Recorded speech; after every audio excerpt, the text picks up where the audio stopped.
Sejarah Kerajaan Mataram melibatkan beberapa entitas kerajaan yang muncul di Pulau Jawa, Indonesia, selama berabad-abad. Dua kerajaan Mataram yang paling terkenal adalah Mataram Hindu dan Mataram Islam. Mataram kuno, Mataram Hindu, Mataram lama. Didirikan sekitar abad ke-8 Masehi, Mataram kuno diperkirakan berpusat di daerah yang sekarang disebut Muntilan, Jawa Tengah. Dalam catatan sejarah, Mataram kuno dianggap sebagai kelanjutan dari kerajaan Kutai Martadipura yang lebih awal. Pada abad ke-10, Mataram kuno mengalami kemunduran yang signifikan. Kerajaan Medang Mataram Hindu Mataram Tengah. Pada awal abad ke-10, Kerajaan Medang muncul sebagai penerus Mataram kuno. Raja Sanjaya dan raja-raja berikutnya membangun kompleks Candi Prambanan yang menjadi salah satu peninggalan budaya terpenting di Jawa. Pusat pemerintahan kemudian pindah ke kerajaan baru yang lebih selatan, Kerajaan Kahuripan dan Kadiri. Pada abad ke-11, Kerajaan Medang terpecah menjadi dua bagian, Kahuripan dan Kadiri. Kahuripan di sebelah barat diperintah oleh Wangsa Sanjaya, sedangkan Kadiri di sebelah timur diperintah oleh Wangsa Rakai Pikatan. Saat Kahuripan berakhir, Kadiri menjadi salah satu kerajaan terkuat di Pulau Jawa. Mataram Islam. Kerajaan Mataram Islam Mataram Baru. Pada abad ke-16, Mataram mengalami transformasi signifikan menjadi kerajaan Islam di bawah kekuasaan Sultan Agung. Sultan Agung bertahta tahun 1613-1646 adalah penguasa yang kuat dan ambisius, menggabungkan kebijakan militer dan administratif yang cemerlang. Ia memindahkan pusat pemerintahan ke kota Gede dan membangun keraton Istanayan. Periode Mataram Baru. Kerajaan Mataram Baru. Setelah Sultan Agung, Mataram terbagi menjadi dua kerajaan, Surakarta dan Yogyakarta.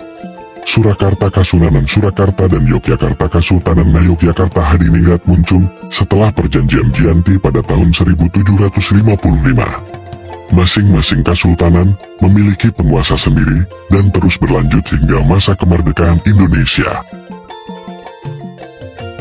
Catatan penting: Perang Diponegoro tahun 1825-1830 terjadi di bawah pemerintahan Diponegoro, seorang pangeran dari Yogyakarta yang memberontak melawan pemerintahan kolonial Belanda.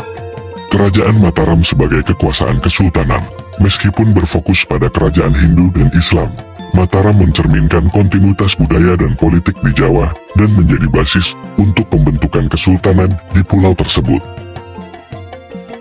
Kerajaan Mataram, baik yang Hindu maupun Islam, memiliki peran penting dalam perkembangan budaya dan sejarah Jawa, serta membentuk fondasi bagi entitas-entitas politik yang muncul di Pulau Jawa hingga zaman modern.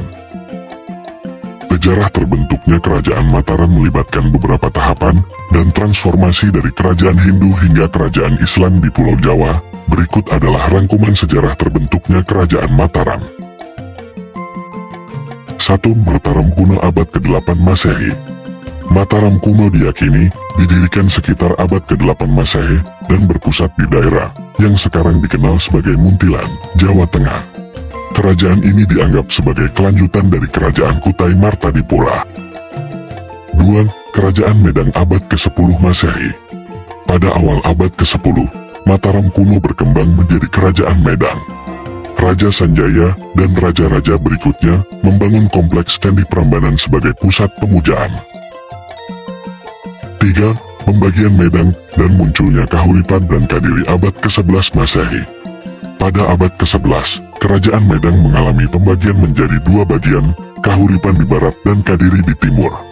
Kahuripan dan Kadiri saling bersaing dan berselisih hingga akhirnya Kahuripan berakhir. Kerajaan Mataram Hindu abad ke-16 Masehi. Pada abad ke-16, Mataram mengalami transformasi menjadi kerajaan Hindu di bawah penguasa Sultan Agung bertahta tahun 1613-1646.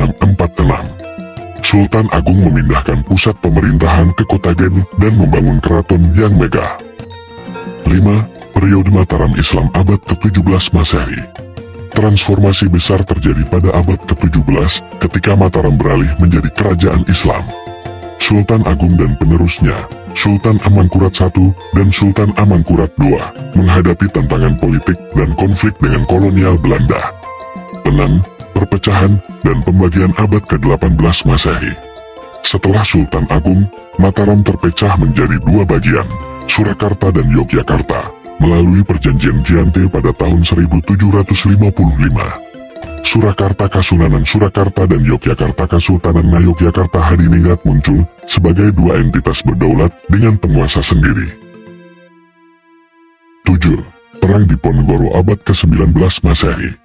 Perang Diponegoro tahun 1825-1830 melibatkan Pangeran Diponegoro dari Yogyakarta yang memberontak melawan pemerintahan kolonial Belanda. 8. Pelestarian kekuasaan kesultanan hingga masa kemerdekaan. Meskipun mengalami transformasi dan konflik, Surakarta dan Yogyakarta tetap mempertahankan status kesultanan hingga masa kemerdekaan Indonesia pada tahun 1945. Sejarah Kerajaan Mataram mencerminkan perubahan signifikan dalam agama, politik, dan budaya di Pulau Jawa selama berabad-abad. Puncak kejayaannya terjadi pada masa pemerintahan Sultan Agung, dan warisan budayanya masih dapat ditemukan dalam peninggalan sejarah. Seperti kompleks Candi Prambanan dan istana-istana di Surakarta dan Yogyakarta.